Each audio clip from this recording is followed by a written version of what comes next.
আসসালামু আলাইকুম হুজুর। ওয়ালাইকুম আসসালাম মরিয়ম। হুজুর, আপনার সাথে আমার একটু কথা ছিল। কি কথা বলবে বলো। কথাটা তো একান্তই ব্যক্তিগত। এখানে ও, গত রাতে চাচাকে যে বলেছিলাম আমি মরিয়মের মুখে শুনতে চাই সে আমার উপার্জনে সন্তুষ্ট থাকতে পারবে কিনা, হয়তো বা এই ব্যাপারেই কথা বলতেছি। আসলে মরিয়ম, আমি তো এখন জমির চাচার বাড়িতে যাচ্ছিলাম ওনার মেয়েকে কোরআন শিক্ষা করানোর জন্য। আমি রাতে এসে তারপর তোমার কথা শুনবো।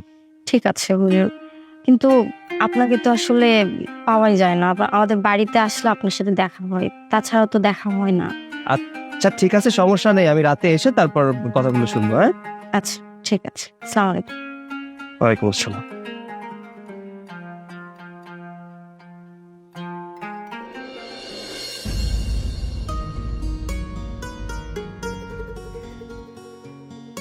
সালাম আলাইকুম মন্ডল সাহেব। ওয়ালাইকুম আসসালাম। আরে আমি তো আপনার বাড়ির দিকে যাইতে চেয়েছিলাম। আমার বাড়িতে কেন? দেখেন মন্ডল সাহেব, আপনারা সবাই জানেন আমি 2বার হজ করছি, আমি ডাবল হাজি। কিন্তু এই বাচ্চা কাচ্চা ইমামদের পেছনে নামাজ পড়াটা তো কেমন লাগে না? আশ্চর্য, আপনি এটা কোন ধরনের কথা কইতেছেন হাজি সাহেব? কোন ধরনের কথা মানে? আমি আসলে অনেকদিন থেকে এই বিষয়টা বলতে চাইছিলাম আপনারে। এখন মসজিদের মধ্যে না বইলা, আপনি যেহেতু মসজিদের সভাপতি, যার কারণে আমি আপনার কাছে উত্থাপন করলাম বিষয়টা। দেখেন এই বাচ্চা কাচ্চা ইমামদের পেছনে কিন্তু আমি নামাজ পড়তে পারবো না। আরে হাজি সাহেব, বয়স বড় কথা না, বড় কথা হচ্ছে সে সহি শুদ্ধ মতো নামাজ পড়াইতে পারে কিনা, সে সহি শুদ্ধ মতো কোরআন তেলাওয়াত করতে পারে কিনা, হাদিস কোরআন সম্পর্কে ভালো কথা বলতে পারে কিনা, এটা হচ্ছে মূল বিষয়। আপনি তার বয়স নিয়ে কেন কথা বলতেছেন? মন্ডল সাহেব, এই যে আমাদের ইমাম সাহেব আছে, আমি প্রায় নামাজের পর দেখি উনি শুধু মোনাজাত ধরে আর শেষ করে দেয়। আচ্ছা এত অল্প সময় মোনাজাত করলে কি হয় বলেন? হ্যাঁ, খেয়াল করছি, করবো না কেন? হাজি সাহেব, আপনার অনেক ধন সম্পত্তি, জায়গা সম্পত্তি আছে। একজন রিক্সাওয়ালা রিক্সা রেখে নামাজ পড়তে আসে, একজন দোকানদার তার দোকান খোলা রেখে নামাজ পড়তে আসে। এখন মোনাজাত যদি এই 1.5-2 ঘন্টা ধরে করে, তাহলে তাদের কাজের বেঘাত ঘটবে না? হাদিসে কি কোথাও লেখা আছে যে 5 মিনিটের ভিতরে মোনাজাত করা যাবে না, 1-1.5 ঘন্টা ধরে মোনাজাত করতে হবে? এমন কোনো বিধান আছে? আল্লাহ তাআলা কোথাও লিখছে এরকম বিধান? আপনি না জেনে হাজি সাহেব কথা বলবেন না। মন্ডল সাহেব, আপনি কিন্তু রীতিমতো আমার অপমান করতেছেন। আচ্ছা এই যে আমাদের খানদান যারা ইন্তেকাল করছে, আমাদের এই চেংরা ইমাম সাহেব, আমাদের ওই খানদানদের জন্য একটু বড় করে দোয়া করলে কি হয়? ইমাম সাহেব কিন্তু মাঝে মাঝে বলেন, মা বাবা মারা গেলে সন্তান যদি দুহাত তুলে আল্লাহর কাছে মোনাজাত করে, সেই দোয়া কিন্তু আল্লাহ তাআলা সাথে সাথে কবুল করে নেয়। আপনি যে খানদানের কথা বলতেছেন, খানদানের ওয়ারিশ আছে না? আরে তারা তো দোয়া করতে পারে, তাদের দোয়াই তো আল্লাহ তাআলা কবুল করবে আগে। মন্ডল সাহেব, আপনি যাই বলেন না কেন, আমি এই চেংরা ইমামের পিছনে আর নামাজ পড়তে পারবো না। আমি আগামী শুক্রবার থেকে আর নামাজে যাবই না, আমি আপনাকে সাপ বলে দিলাম। হাজি সাহেব, আপনি কিন্তু সমাজে একটা বিশৃঙ্খলা সৃষ্টি করতে চাইতেছেন। দেন মন্ডল সাহেব, আপনি এতক্ষণ অনেক কথা বলছেন, আমি নিজেকে সহ্য করছি। আমার সাফ কথা, এই ইমামরে যদি পরিবর্তন না করেন, আমি আর মসজিদে নামাজ পড়তে যাবো না, এইটাই ফাইনাল।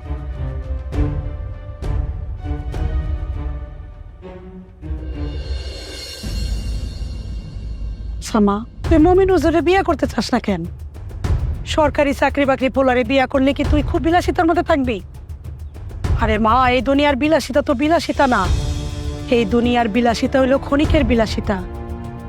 আর আমরা তোরে মমিন হুজুরের কাছে বিয়ে দিতে চাইতেছি আখিরাতের বিলাসিতার জন্য, কিন্তু তুই সেটা বুঝতেছিস না কেন? দেখো আম্মা, আমি কিন্তু একটা শিক্ষিত মেয়ে। আমার যথেষ্ট পরিমাণে ভালো মন্দ বোঝার ক্ষমতা আছে। আমি জানি আমার লাইফে কোনটা রাইট কোনটা রং। আমার তো মনে হয় তুই পড়ালেখা কইরা কোনো জ্ঞান বুদ্ধি অর্জন করতে পারস নাই, তোর মাথায় তো কিছুই নাই। যদি থাকতো তাহলে এমন একটা পোলারে বিয়ে করতে তুই দ্বিমত করতি না। আম্মা, তোমরা তো হুজুরের জীবন কাহিনী জানো। আমি তো বলছি না যে হুজুর খারাপ। হুজুর যথেষ্ট পরিমাণে একজন ভালো মানুষ।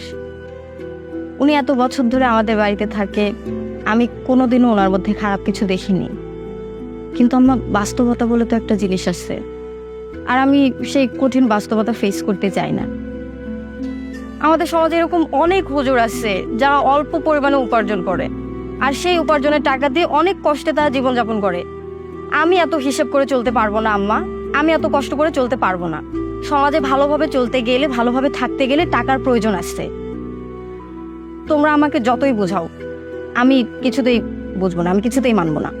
এই, তোর বাপের কি টাকা পয়সা কম আছে? আরে মারে, বিয়ার পরে তো তোরা এনেই থাকবি। বাহ মা বাহ, খুব ভালো কথা বলছো তুমি। আমার বাপের টাকা পয়সা আসতে আমি আমার বাপের সয় সম্পদ দেখে আমার লাইফ পার্টনার সিলেক্ট করব। তাকে বিয়ে করে তাকে আমি ঘর জামাই রাখবো না, কখনো না, কোনোদিনও না। মারে, তোর বাপে অনেক আশা নিয়ে পোলাটারে কথা দিছিল। এখন তুই যদি এমন করস তাহলে তোর বাপে পোলাটার কাছে ছোট হয়ে যাব না? যখন কথা দিচ্ছিল তখন আব্বার আমার মতামত সম্পর্কে জানা উচিত ছিল। এটা আব্বা ভুল করছে, এখানে আমার করার কিছু নেই। দেখছো, মাই এটা কিছুই বুঝতে চায় না। হ্যাঁ মরিয়ম, কই যাস? শোন, আসসালামু আলাইকুম চাচা, শরীর স্বাস্থ্যের কি অবস্থা, ভালো আছেন তো? ওয়ালাইকুম আসসালাম। আমার শরীর স্বাস্থ্য ভালো থাকবে না মানে? এই ইমাম সাহেব, আপনি এটা কি বললেন? আরে আমি কি বুড়ো হয়ে গেছি? আমি তো বুড়ো হয় নাই, 2 বার ডবল হজ করছি, যার কারণে একটু ইসলামিক লেবাস লইছি আর কি। ইসলামিক লেবাস নেওয়াটা আসলে কিন্তু বড় বিষয় না।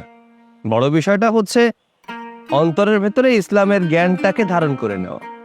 এইটা আপনি কি করলেন ইমাম সাহেব? তার মানে আপনি কি বোঝাতে চাইতেছেন যে আমার ভিতরে এই অন্তরের মধ্যে, সিনার মধ্যে ইসলাম নাই, ইসলামের কোনো মহব্বত নাই? না না চাচা, আমি তো আপনাকে সেটা বলিনি। তাইলে তাইলে আপনি কি বুঝাইতে চাইছেন আমারে বলেন? চাচা, আমি আপনাদের মসজিদের ইমাম। আমার দায়িত্ব কর্তব্য হচ্ছে আমার মুসল্লিদেরকে একটু ইসলামের পথে ধাবিত করা, আপনাদেরকে পথ প্রদর্শন করা, ভালো মন্দ বোঝানো। কিন্তু চাচা, আমি চাইলেই তো জোর করে আপনাদেরকে ইসলামের পথে ধাবিত করতে পারবো না। আমি হয়তো বলতে পারবো, চলার দায়িত্ব তো আপনাদের। দেখেন ইমাম সাহেব, আপনি কিন্তু খুব বেশি বাড়াবাড়ি করতেছেন। চাচা, আপনার নামে কিন্তু অনেক অভিযোগ শুনেছি। কিসের অভিযোগ? চাচা, আপনার ঘরের বৃদ্ধ স্ত্রী আমাকে দাওয়াত দিয়ে নিয়ে আপনার বাড়িতে এই কথাগুলো বলেছে। আপনার একটা মাত্র স্ত্রী, আপনি তাকে সুখী করতে পারেন না, সুখে রাখতে পারেন না, আপনি তাই আরেকটা বিয়ে করতে চাচ্ছেন। আপনার স্ত্রী সে অনুমতি দিচ্ছে না বিধায় তার সাথে খারাপ আচরণ করছে। ঠিক আছে ইমাম সাহেব, আমার স্ত্রী যদি আপনার এই কথা বলে থাকে, তার সাথে আমার বোঝা পড়ে। আরে আজি সাহেব, আরে আজি সাহেব কথা শুনেন। আজি সাহেব,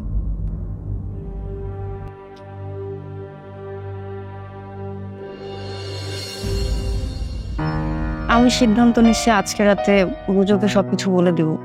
আব্বা হুজুরকে কথা দিচ্ছে ওনার সাথে আমাকে বিয়ে দিবে, তাই আমাদের সম্পর্কে হুজুরকে সবকিছু জানাবো, তারপর যা হয় হবে। তুমি কি পাগল হয়ে গেছো যে তোমার আমার সম্পর্কের কথা তুমি হুজুরকে বলবো? তুমি যদি এই কথা হুজুরকে বলো তাহলে তোমার আব্বা আম্মার সাথে বলে দিবে না হুজুর? আর বলে দিলে কি হবে? তোমাকে জোর করে বিয়ে দিয়ে দিবে। বিয়ে দিয়ে দেবে না, ওর থেকে আমি বলি কি যে একটা কাজ করো, তুমি হুজুরের সঙ্গে ভালো ব্যবহার করো, কেন হুজুর কিছুতেই বুঝতে না পারে যে তোমার আর আমার ভিতরে কোনো। তুমি বুঝতে পারছো না, আব্বা অনেক প্রেশার দিচ্ছে আমাকে, আর এখন মাও আব্বার সাথে তাল মিলাচ্ছে। এরকম চলতে থাকলে আমাকে জোর করে বিয়ে দিয়ে দিবে, আমি হুজুরকে বিয়ে করতে পারবো না। তাই যা সত্যি তাই বলে দেবো, তারপর যা হয় হবে। আর তোমাকে বলছি, মানে তোমাকে আমি বলছি যে হুজুরকে বিয়ে করতে। তুমি যদি নিজে থেকে কিছু বলতে চাও না, তাহলে ব্যাপারটা উল্টা হয়ে যাবে। আর তোমার আমার সঙ্গে কি তোমার বিয়ে দেবে কখনই? বলো। তাহলে কি করতে চাও তুমি? তুমি আমাকে কিছুদিন সময় দাও, এর ভিতরে আমি সবকিছু গুছাই নিব। দেখবা যে হুজুরই তোমার বাড়ি থেকে চলে গেছে। আর হুজুর চলে গেলে কি হবে? তোমার আমার পথ পরিষ্কার, আমাদের পথের কোনো কাটা থাকে। আল্লাহ করে তাই যেন হয়। আমি হুজুরকে একদম বিয়ে। আর কেন বিয়ে করবো? আমি আসছি তো, আমি আসছি না, এইভাবে প্রেম করো, সমস্যা নেই।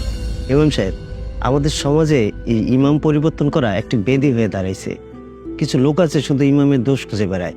তারা পারলে প্রতিনিয়ত প্রতি মাসে ইমাম পরিবর্তন করবে, কিন্তু তারা জানে না যে নিজেদেরকে পরিবর্তন করতে হবে, আল্লাহর পথে আসতে হবে।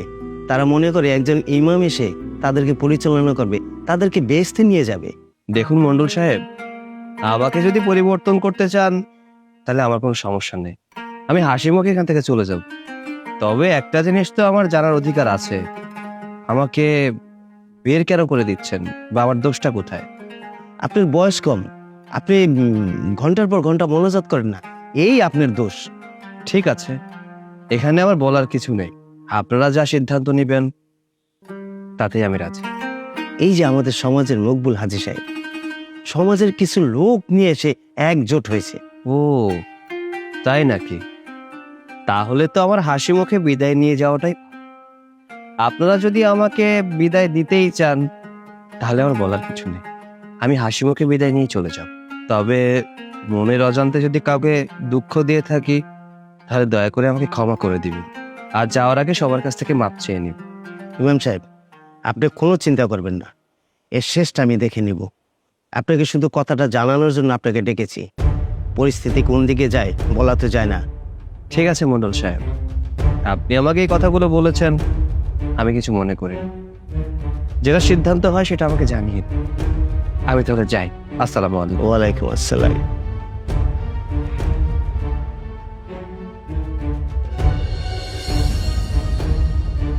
কি ব্যাপার হুজুর, আপনি নির্জন জায়গায় আমাকে ডেকে আনলেন কেন? আপনি কি মরিয়মকে ভালোবাসেন? হ্যাঁ মানে এই কথা আপনাকে কে বলছে? মরিয়ম বলছে? না, মরিয়ম আমাকে কিছুই বলেনি। তবে আমি আপনাদের কথা শুনেছিলাম, আপনি আর মরিয়ম বসে বসে কথা বলছিলেন। না মানে ভালোবাসি। তাহলে কথাটা বলতে ভয় পাচ্ছেন কেন? ভালোবাসা তো কোনো অপরাধ না। না মানে আমি যতটুকু জানি যে আপনার সঙ্গে মরিয়মের। আমার কথা বাদ দিন, আপনি কি মরিয়মকে বিয়ে করতে চান? বিয়ে করতে চাইলে তো আর বিয়ে করা যায় না। মরিয়মের বাবা আপনার মতো একজন দিনদার মানুষকে চাই, আমার মতো ছেলেকে না। আমি কতটুকু দিনদার সেটা তো আমি জানি না। আমি আল্লাহর সৃষ্টি, আপনিও আল্লাহর সৃষ্টি। আমি যদি আল্লাহর পথে চলতে পারি তাহলে আপনি কেন পারবেন না? আপনি তো আমার মতো হতে পারেন, জীবনটাকে পরিবর্তন করতে পারেন। কি পারবেন না? আমি মরিয়মরে পাওয়ার জন্য জীবনে সব কিছুই করতে পারি। তাহলে আপনি আমাকে কথা দিন, আজকের পর থেকে আপনি আল্লাহর দেখানো পথ ছাড়া আর কোনো পথে চলবেন না। আল্লাহর নির্দেশিত পথে চলবেন, নামাজ পড়বেন। আপনি যদি আমাকে কথা দেন তাহলে মরিয়মের সাথে আপনার বিয়ের ব্যবস্থা করতে পারি। হুজুর আপনি কি বলতেছেন এসব? এখানে অবাক হওয়ার কি আছে? আপনি একটা মেয়ের ভালোবাসা পাওয়ার জন্য, তাকে সারা জীবন আপন করে নেওয়ার জন্য যদি আল্লাহর পথে আসেন, দিনের পথে আসেন, এটা তো আমার জন্যও ভালো, আপনার জন্যও ভালো, এই দেশের জন্যও ভালো। হুজুর আমি আপনাকে কথা দিচ্ছি, আমি যদি মরিয়মকে পাই তো বাকিটা জীবন আল্লাহর ইবাদত বন্দেগী করে আল্লাহর পথে কাটিয়ে দিব। কথা দিলেন তো? হ্যাঁ হুজুর, আমি আপনাকে কথা দিলাম। ঠিক আছে, শুনুন আমার সাথে। আচ্ছা শুনুন।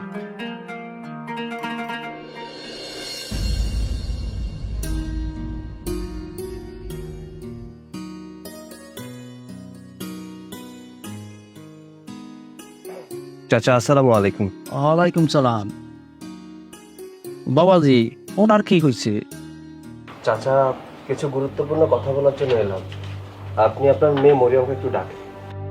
মরিয়ম, মরিয়মের বা একটু এদিকে আসো তো।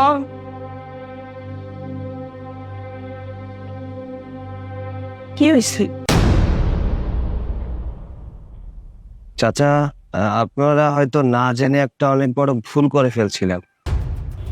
কিসের ভুল?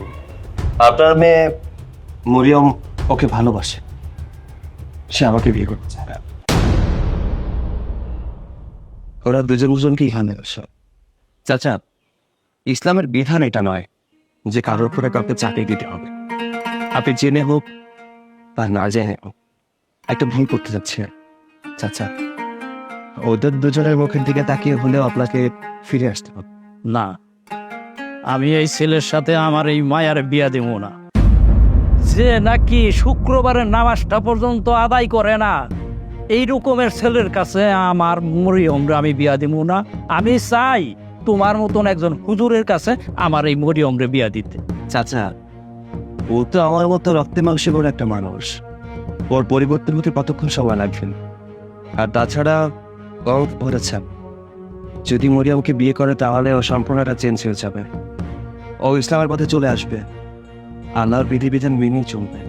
যে কোনো দিন রোজা রাখে না, নামাজ পড়ে না, দিনের কোনো কাজই করে না, সে কিভাবে তোমার পথে আসবে বাবা?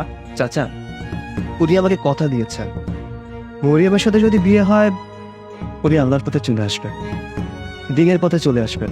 চাচা আমি বলি কি, মরিয়মের সাথে ওনাকে বিয়ে দিয়ে দিই, তবে দেখবেন ওদের ভালোবাসাটা পূর্ণতা পাবে। আমি চাই চাচার সুখে থাক, ভালো থাক। আপনি কি চান না চাচা আপনার মেয়ের ভালোবাসা পেয়ে একটা ছেলে ভালো হয়ে যাক, দিনের পথে চলে আসুক? আকরাম তোমারে কথা দিচ্ছে এই মরিয়মরে পাইলে সে আল্লাহর পথে দিনের পথে ফিরে আসবে। জি চাচা, আমি হুজুরকে কথা দিয়েছি। চাচা আমার বিশ্বাস মরিয়মের ভালোবাসা এই ছেলেটার জীবনে অনেক বড় পরিবর্তন ঘটাবে। দেখবেন এই ছেলেটা ঠিকই একদিন আল্লাহর দিনের পথে চলে আসবে। মরিয়ম বুদ্ধিমতী মেয়ে, ইনশাল্লাহ তার স্বামীকে সে দিনের পথে নেওয়ার জন্য সহযোগিতা করবে। আজকে তোমারে দেখা আনন্দ আমার বুকটা বইরা যাইতেছে। আমি আর কি বলবো বাবা, আকমাল যখন তোমারে কথা দিছে, তবে বাবা আমিও তোমারে কথা দিতেছি, আমি এই ছেলের সাথে আমার মরিয়মরে বিয়া দিই। হুজুর আপনি আমারে মাফ করে দেন হুজুর। হুজুর আমি আপনাকে তাড়ানোর জন্য একটা ষড়যন্ত্র করছি হুজুর। আমি আর মকবুলাসি মিলে আপনাকে এলাকা থেকে তাড়ানোর জন্য ষড়যন্ত্র লিপ্ত হয়েছি হুজুর। আচ্ছা উঠুন, উঠেন। আমি এখানে থাকি আর না থাকি, আপনি তো আমাকে কথা দিয়েছেন তাই না? আমার বিশ্বাস আপনি আপনার কথার বরখেলাপ করবেন না হুজুর, আমি আপনাকে আমাদের মসজিদ থেকে কোথাও যেতে দিব না, কারণ আপনার মতো একজন ভালো মানুষ হয় না। আপনাকে আমাদের মসজিদে রাখার জন্য আমি আমার দেহের প্রতিটি রক্তবিন্দু দিয়ে হলেও আমি যুদ্ধ করব যেন আপনি আমাদের মসজিদে থাকেন। কারণ আপনার মতো একজন ভালো মানুষ আমাদের এই সমাজে, আমাদের এই দেশে পরিবর্তনের জন্য খুবই দরকার। আমি আপনাকে কোথাও যেতে দিব না হুজুর। আপনার কাছে আমার বউকে